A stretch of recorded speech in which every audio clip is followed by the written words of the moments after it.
So hello friends, welcome to my dance tutorial. आज हम आप सबके लिए लेकर आ गए हैं दो बेस्ट डांस ट्यूटोरियल जो बहुत ही आसान और सरल होने वाला है और बहुत ही सिंपल। तो उस दोनों स्टेप को हम आपको बहुत ही आसानी तरीके से सिखा देंगे। तो स्टेप बाय स्टेप देखिएगा, आपको पूरा समझ में आएगा।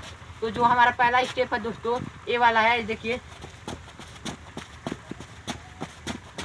पहला स्टेप ये वाला है दोस्तों, और जो दूसरा स्टेप है हमारा, वो दूसरा स्टेप ये वाला।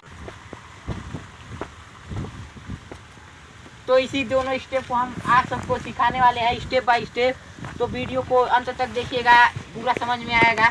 तो जो हमारा पहला स्टेप है दोस्तों, उसमें अपने हैंड का मूव देखिए। पहले हैंड का मूव ऐसे रहेगा, 1 2 3 4।